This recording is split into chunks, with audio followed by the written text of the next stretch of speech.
Oy kayo talaga ha. Ayan na tuloy. May bali-balita na si Boying Rimulya ay paiimbestigahan daw yung pagkakalat daw. Sino daw ang nagkalat ng bali-balita na siya daw ay na-ospital. Ayun naman kasi. Bakit ba kasi binabantayan nyo si Boying? Oo, wag niyong babantayan kasi si Boying. Kung halimbawa, nagpunta ng ospital, nagpa-check up, bayaan nyo na. Siyempre, galing sa sakit yung tao, lagi talagang magpapa-check up yan. Hindi, alam mo Boying, sa totoo lang, dapat nga matuwa ka dyan eh. Dapat matuwa ka dyan. Bakit? Kasi,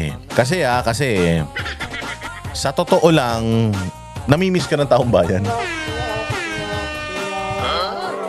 Oo, aga-aga. Namimiss ka ng taong bayan. Gusto ng taong bayan, lagi kang nakikita, lagi kang nagpapapreskon, lagi kang nagpapa-interview. Gusto nilang makita yun. Ayaw nilang nawawala ka. Oo, kasi hindi sila sanay na si Boying ay namamahinga. Kasi si Boying ang pinaka-epal na sekretary ng gobyerno nung panahon. Dalawang Rimulya yan ang pinaka-epal. Si John Vic Rimulya at saka yan si Boying Rimulya. Yan ang mga pinaka-epal na politiko sa Cavite. Hindi, mga pinaka-epal na sekretary yan. Dahil syempre si John Vic, pasikat din, gusto rin pala tumakbong presidente. Wala namang alam. Tapos ito naman si Boying, ganun din nung nasa DOJ siya ang pinakamaraming media mileage na DOJ secretary sa history ng Pilipinas. So medyo sa lahat nga ng mga DOJ secretary, isa siya sa pinaka controversial habang nakaupo. Kasi si Leila de Lima, ang kaibahan nila, si Leila de Lima nagkaroon ng iskandalo yung iskandalo niya lumabas nung wala na siya sa DOJ. Pero ito si Boying, habang siya ay DOJ secretary, kadami-daming talaga. Kadami talaga ng mga iskandalo niyan. Nagsimula yung iskandalo kay Bantag. Wineponize lahat ng pwedeng i-weaponize. Para lang si Bantag mapanagot sa kasong hindi pa naman napapatunayan. Para mapatanggal yata diyan sa Bucor, kasi balita natin nagbalik na raw yung dating kalakaran, yung dating nilinis ni Bantag, ni General Bato at saka ni Pangulong Duterte na bilibid. Ngayon back to normal na naman daw, back to regular programming. So lahat, meron pa ngang sinasabi si Bantag noon may singilin daw tayo diyan sa may MCX, yung MCX, hindi Makati Cinema Square MCX, yung expressway dyan sa may papuntang Daang Hari.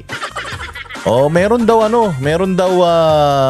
singilin na more or less ilang bilyon dyan, dahil lupa daw ng Bucor yan lupa ng Bucor yan. So ngayon, ginawa ng expressway yan. Yung expressway, dapat yung bilibid, meron silang kita dyan sa toll, yung mga nakokolekta na toll gate dyan. Ng toll gate nakokolekta nila, meron dapat singilin ang ating bilibid, yung New Bilibid Prison, yung Bureau of Corrections. Kasi kasama yata yan sa trabaho ng Bucor, yung makipag-business venture. So ngayon meron daw singilin diyan. Dati daw ang naniningil niyan yung grupo nila Bantag. Pero naging DOJ secretary daw si Boying. Parang inako niya na, ako na magsisingil. Siyempre, sabi daw ni Bantag, tama yan, secretary to secretary ang magsisingil. Di okay, mabuti. So, siya na daw ang naningil. Ewan ko lang kung nasingil nila yan. Oo. Hindi natin alam kung nasingil. Kaya dapat isa yan sa mga tinatanong. Boying, nung ikaw ba'y DOJ secretary, nasingil nyo ba yung pagkakautang ng MCX, yung expressway na yon sa Bucor? Considering na ikaw ay dotted line, nagmamanage ng under mo ang Bucor. Naano mo ba yan? Nasingil mo ba yan? Yun ang dapat nating itanong. Kung nasingil ba yan? Ngayon gustong-gusto ng pangalawa, yung kay Tebes, biglang anti-terror law, biglang naging yung anti-terror law biglang ginamit Naging terorista si Tevez, nagsasayaw lang naman budots, naka-boxer shorts. Oh, hindi ba? Tapos para sa red notice and all. So, meron pa yung issue ng anak niya. Yung issue nung anak niya, bago-bago lang siya noon na DOJ secretary, biglang nahuli yung anak niya na tumatanggap ng parcel na pinagbabawal na damo. Oh, tapos ayun, bigla na lang na-dismiss yung kaso. Pero magagaling naman daw kasi yung abogado na inilagay niya dyan. Pero pinapanawagan ng taong bayan na buwaba ka muna kasi baka ma-impluwensyahan mo yung kaso ng anak mo. Pero no, I serve at the pleasure of the president. If the president wants me to stay, I will stay. O ganun. So matotal, ayan yung mga iskandalong kinabilangan niya, kinasangkutan niya. Aside from that, ang dami pala, no? Yung diyan sa Kingdom of Jesus Christ, yung 16-day siege. Oo, kasapakat din siya niya. Yung kay Pangulong Duterte, yung pagpapadala sa sa ICC. Ay matindi ang kanyang ambag diyan. So, na-miss ka lang ng taong bayan, Boying. Kaibigan Boying, na-miss ka lang ng taong bayan dahil syempre nung mga panahon na Pasko, ganyan, gusto lang nila malaman, kamusta ka, ano nang ginagawa mo. Ikaw ba ay nasa mabuting kalusugan dahil hindi ka na namin nararamdaman. Mantakin mo, ikaw ang pinaka-epal na sekretary ng gobyerno tapos bigla kang nawala. Wala kang ginawa kundi magpa-presscon sa lahat ng mga ombudsman. Kung gaano katahimik yung mga ombudsman noon. Ikaw naman napakarami mong mga interview. Meron ka pang bendalo na nalalaman. Ang dami mong kaya miss na miss ka ng tao. Kaya kung nag-aalala sila sa'yo dahil na-ospital ka daw, nagtatanong man lang sila kasi nga ang tagal-tagal hindi ka lumalabas. Alam naman daw ng taong bayan na galing ka sa sakit. Baka naman kasi nag-regress yung cancer mo, nag-aalala sila sa'yo kung okay ka pa ba. Mukhang okay ka naman, di masaya. Saya-saya kaya. Babayaan mo na yan, Boying. Ikaw naman, ipapaimbestigahan daw niya yung nagkalat ng istoryahe na na-ospital siya. Oo nga, sino ba kasi nagkalat niyan? Ako, ang dami ko nare-receive na message. Nabantakin mo, nagre-reels ako. Ibang topic ko. Tapos biglang ang comment doon, Boss D, may na-hospital daw. Boss D, sino naman na-hospital? Tinawagan ko yung mga magulang ko, Hoy, ano ba to? Na-hospital ba kayo? Hindi naman, ano ka ba? Sino na-hospital? Tapos biglang nakikita ko sa feed, biglang nagsasabi, Oy, si Boying daw, sumunod na kay Akop, gago talaga kayo. Yung pasunurin kay Akop. Di ba sila magkaibigan yan? Hindi magkaibigan yan dahil dating congressman to si Crispin kayo talaga So sabi nga na sumunod na daw kay Akop, nag-golf na daw sa impyerno, may mga ganun pa. Grabe naman kayo. Pero sana ito lang dapat ang iniisip ni Boying.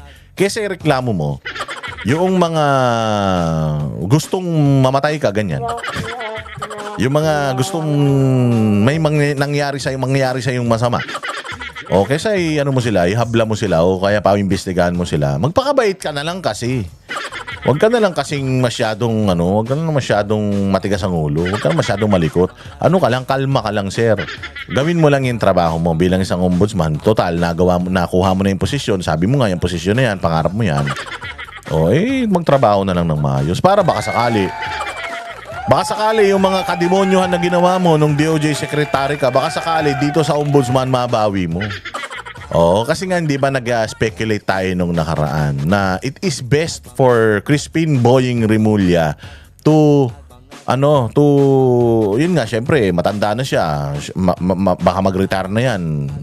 Baka after nitong pagiging ombudsman na yan, na lang yan, farm na lang yan, ganyan. Mag-retiro na siya. Di ba? Malay mo kasi 7 years yan. Ilang taon na siya ngayon? Siguro mga 65 na yan. Ilang taon na ba si Boying Remulla ngayon? Tingnan ko nga dito sa kaibigan kong si ChatGPT. Boying Remulla age.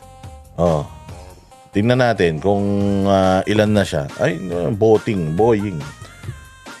Yeah. March 31, 1961. So 64 years old na siya sa March 31. So 64 years old na siya as of early 2026. So 65 years old na siya sa March 31. 65 plus 7 o 6. 71. O syempre, pag mga medyo 71 ka na, ano ka na niyan? Medyo pahinga-pahinga ka na niyan. Malay mo, magpahinga ka na. O, hindi ba? So, habang, hindi ba, maganda yung trabaho mo sa ombudsman, gawin mo ng maayos, ng tama, maipakulong mo yung mga dapat ipakulong ng mga kawatan sa Pilipinas, sa pamahalaan. Tapos, malay mo, mabawi lahat ng mga katarantaduang pinaggagawa mo nung DOJ secretary ka. Di ba? Malay mo. O kaya nga, di ba, nag-speculate tayo, sabi natin, na ito si Boying, ano to? Malaki posibilidad na since nakuha niya na yan at since ang mandato ng isang ombudsman ay 6 na taon o hanggang 7 taon. So 2 presidente pagsisilbihan yan. Ngayon, yung kalahati ng termino ni Bongbong at saka unang kalahati na termino ni Inday Sara. Oy, nakita natin yung trend ng survey ni Bongbong. Putang ina, puro negative. Puro negative. Negative 2, negative 27, lahat negative. Dito mo talaga makikita na napakalaki na naitulong ng tarantadong mga sekretary niya sa gobyerno, lalo na yung kanilang tagapagsalita na si Claire Castro na walang ginawa kundi magkalat sa mga media press conference niya. Yan ang talagang malaking naiambag sa pagbulusok ng survey ni Bongbong Marcos. Babagsak na siya babagsak na si Bongbong Itong 2026, sabi nga ni Tililing Sabi ni Trillanes na itong 2026, katulad din ng lagi natin sinasabi, is yung kanilang huling baraha. Na kapag ka itong 2026 wala sila nagawa kay Inday Sara, hindi nag-push through yung impeachment. Tapos yung yung mga kanilang petisyon sa Supreme Court patungkol sa impeachment ni Inday Sara ay hindi madesisyonan within this year. Wala nang pag-asa. Ang tanging pag-asa na lang ay yung mga ombudsman cases na i-file nila, which is hindi naman siya, sabi nga ng mga abogado, hindi naman ako abogado, pero sabi lang nila, i-quote ko lang sila, walang jurisdiction ng ombudsman over an impeachable official, si Inday Sara. So wala. So inilagay nila, bobo talaga si Bongbong Inilagay nila si Boying Jan. Inilagay nila si Boying Jan para kay Inday Sara. Only to find out, wala pala magagawa si Boying kay Inday Sara. Kaya ngayon si Boying running out of options, nananahimik siya. Di niya alam kung paano mamagicin etong sobrang lakas na si Inday Sara. Ngayon napapaisip si Boying. Sabi ngayon ni Boying, putang ina, wala na ako magawa talaga rito. Kaya yung mga ginagawa nila ng mga yung mga file ng cases, yung mga pagbabayad din na ng vlogger, pagbabayad din na ng media, napasamain si Inday Sara, hindi na tumatalab Hindi na tumatalab, lalong lumalakas si Inday. Puta mantakin mo, negative si Bongbong, si Inday positive. Tas lalo parang yung tao ngayon nag-aantay na lang dahil nga madami ng mga rallies na naganap, hindi naman nila napatalsik si Bongbong, nag-aantay na lang sila ng 2028. So waiting na lang tayo, pakuya-kuya-kuy tayo, bayaan mo na. Utangin na ng mga yan wala tayong magagawa talaga, kahit sampahan mo ng sampahan ng kaso yan si Bongbong, magnanakaw pa rin mga yan Hawak nila lahat Kahit na anong udyok mo sa mga kasundaluhan, kapulisan natin na sumunod sa batas, pagtanggol ang mga Pilipino, wala Wala talaga antay na lang natin. Diba? Antayin na lang natin. Malay mo, one of these days, mayroong mga kurakot sa bayang Pilipinas, mga demonyo na mamatay katulad nung pangarap o birthday wish ni Cara David, diba? Malay mo naman, mangyari yan. Diba? Wala tayong kahirap-hirap, walang gastos. Walang rally, walang pagod, walang init, walang sunburn. Malay mo, ganun mangyari, hindi natin alam. Hindi ba? Pero kung mangyayari, okay lang. Basta mga demonyo mamamatay, at least mapuno sila dun sa impyerno. So ngayon, Boying is running out of options. Wala na siyang maisip, wala na siyang magawa. Kaya ngayon nananahimik siya. Kasi nga, yun yung pinaka best way. Why? Bongbong Marcos is going down. Negative. Kung susunod pa siya doon sa napagkasunduan nila, kasi sinungaling man yan si Boying, traitor man yan. Dating Binay yan, isang buong kampanya, kinakampanya niyan Binay, biglang 10 days before the election, lumipat yan sa mga Duterte. Kaya nga, puta si Binay, lalo nang itim Lalo nang itim si Binay, naging kulay atay, sabi nga ni Sir Jack. Dahil putya, mantakin mo, may mga tarpaulin na tayong pinagawa, mga sampol balot, tapos biglang bumaliktad ka. Ganyan diba? Duterte sila. Duterte biglang boom, baliktad ulit, naging Bongbong. Ganyan kasi yung mga kung sino malakas doon yan. Ngayon, nakikita nila, yung malakas na kinapitan nila na si Bongbong, na pinakinabangan nila, mahina na. O bakit ka pa sasabay sa mahina? Kasi ang palubog na yung barko, putang ina sumakay ka pa ron, tanga ka na. Palubog na yung barko, magaling ka man lumangoy, lumundag ka na, lumangoy ka na. Magaling na manlalangoy ito si Boying Rimulya. Kaya nga ako sa tingin ko, dahil nakikita niya yung trend ni Bongbong, pabulusok na, pababa na, wala na talaga. Kahit anong CPR mo, kahit kuryentehin mo, hindi na mabubuhay itong bulok, patay na administrasyon ni Bongbong. Sobrang ayaw na ng taong bayan. Ayaw naman niya, syempre, magaling si Boying, matalino yan eh. Abogado yan from UP. Napakatalino niya na abogado. Bilib naman ako dyan nun. Ewan ko bakit ganyan nangyari, nabulok. Ewan ko baka yung kapag papakimotherapy niya, baka na pati prinsipyo niya na nalusaw. So ngayon, bakit pa ako sasama sa inyo? Hindi na. Hindi nyo naman ako mapapatanggal dahil impeachable official ako. Hindi mo naman ako, porket ikaw naglagay sa akin, tatanggalin mo ko. Hindi naman pwedeng ganun. Hindi nyo naman ako pwedeng sampahan ng sangkatutak na kaso para lang mapatanggal ako kung hindi ako susunod sa inyo. Bakit? Putsang ina, asikasuhin nyo pa ako. Si Inday ang kalaban nyo, hindi naman ako tatakbo presidente. Magto 2028 na. Hindi ba alam mo yon? So nabudol talaga sila ni Boying. Kaya nananahimik na si Boying ngayon. Pabayaan nyo naman nahimik, kayo naman. Hanap pa kayo ng hanap eh. Gulong-gulo na nga yung tao eh. Kung paano nila pababagsakin si Inday, wala na siyang idea kung paano gagawin yun. Kahit anong pa-interview niya, bumabalik lang sa kanya, nagagalit, mantakin mo. Ang daming tao na nanalangin, mamatayin na siya.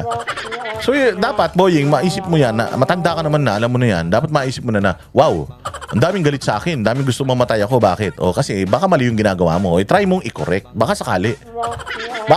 Kahit pa paano mo, buwasin kasalanan mo sa taong bayan, magustuhan ka nila, malay mo. Cute ka naman. Malay mo, magusto ka, kurut-kuruting ka nila. Makyutan sila sa'yo. Di ba? Di ang ganda. Kaya yun na nakikita ko. Dahil nga, pabagsak na si Bongbong, 2026 na lang yan, si Bongbong eh. Pagtapos ng 2026 sa 2027, parang si Inday Sara na presidente niyan. Maniwala kayo, nag-aantay na lang talaga ang tao ng eleksyon. May mga natatakot, baka dayain si Inday Sara, baka ganito, ganyan. Huwag kayong matakot na dayain si Inday Sara. Ilang milyon tayo? Ilang milyon tayong gigil? 100 plus million tayo na gigil. Bawas natin yung mga hindi botante. Sa mga botante, baka siguro mga 50 million tayo. Sabihin na natin ganun, more or less, rough estimate, 50 million tayo. Mantakin mo pang 50 million tayo, boboto tayo. Sa Duterte, paano nila dadayain yan? Sino kalaban? Si Ontiveros na bukbok? Sino kalaban? Si Ontiveros? Si Rapi Tulfo na manyakis? Di umano ha. Nagagalit na naman kayo. Sino? Wala, si Trillanes, putangin niya kahit sa barangay Bitay, hindi mananalo yan. Sino ilalaban nila? Si Lenny. Ayaw man tumakbo ni Lenny. Nananahimik na yung tao. Masaya na yung love life nila ni Bolet. Di umano. Yun ang kulitin. Sinong itatapat nyo kay Inday? Wala. So, come 2027, napakalakas na ni Inday. Parang siya na presidente niyan. 27, 28, plus 6 years. Parang 8 years siyang presidente niyan.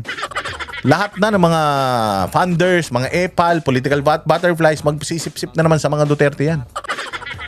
Itisa na yan, yung mga Rimulya na yan. Diba? So ngayon, yun ang pinaka-safest na pwedeng gawin ni Boying. Na wag na sumunod sa kademonyohan ng administrasyon at magtrabaho na lang ayon sa kanyang mandato. Kaya naman yung depensa niya, napakagaling niya eh. Pag kinulit siya ni Trillanes, hoy, ba't hindi mo na inaasikaso? Tangina mo. Hindi mo na inaasikaso yung sasabihin ni Trillanes, ba't hindi mo na inaasikaso yung mga impeachment kay Inday Sara? Hindi ka tumutupad sa usapan, sasabihin lang ni Boy, tangina mo. Wala ka naman silbi sa bayang, hayop ka eh. Nag-uutos ka, tarantado ka. Layas! Di ba gaganunin lang ni Boy? Tangina mo, baka demanda kita. Ganunin lang ni Boy yan, hindi matai yan, si Tililing. Sila si Magno, mga bilang yan. Kumubra na yan, okay na yan. Wala na yan, wala nang follow-up yan. Basta importante, yung purpose ng pagdidemanda nila, nagawa nila, bayad na yung mga yan. Ikaw, Boying, wala, untouchable ka. Sa totoo lang, napakalakas mo, untouchable ka. Kanang sumunod sa katarantaduhan nila. Gumawa ka na ng tama, yung mga nalalabing panahon na hininga mo sa mundo, linisin mo na. Malay mo, hindi ba? Malay mo, yung mga angkan ninyo mapunta pa sa national kasi dyan lang kayo sa Cavite, mukhang sinusuka pa kayo dyan. Mukhang ayaw pa sa inyo dyan. Walang hiya, malay mo, di ba, magustuhan yung ginawa mo, bumangulit mga pangalan ninyo, makilala kayo, di ba? Di ang ganda-ganda. Kami ang boses ng masa, hindi natatakot. Totohanan lang, di kami nalulunod. Walang bahid ng sismis, lahat ay totoo. Kahit sino ka pa, pag mali ka babanatan ka. Walang pinipiling kulay, wala kaming kinikilingan. Basta para sa bayan, kami lalaban. Pagtama palakpakan, pag mali banatan. Di matitinag, di matatakot, para sa bayan tuloy ang sigaw. Sa harap ng kamera, walang halong takot. Mga baluktot, lahat kayo'y tutumba. Ang hustisya at totoo, yun lang ang mahalaga. Kahit sinong harang, di kami matitinag.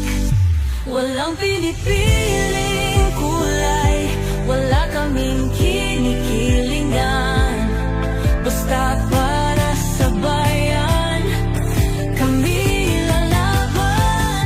Pagtama palakpakan, pag mali banatan. Di matitinag, di matatakot, para sa bayan tuloy ang sigaw. Kung nasa tama ka, ikaw ay aming kasama. Pero pag mali ka, handa ka na bang mabasag? Banateros kami, walang inuunan. Dahil bayan muna, bago ang sarili.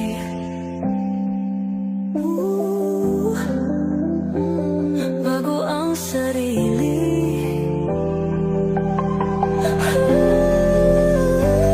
Pagtama palakpakan, pag mali banatan. Banateros ang sigaw, katotohanan ang laban.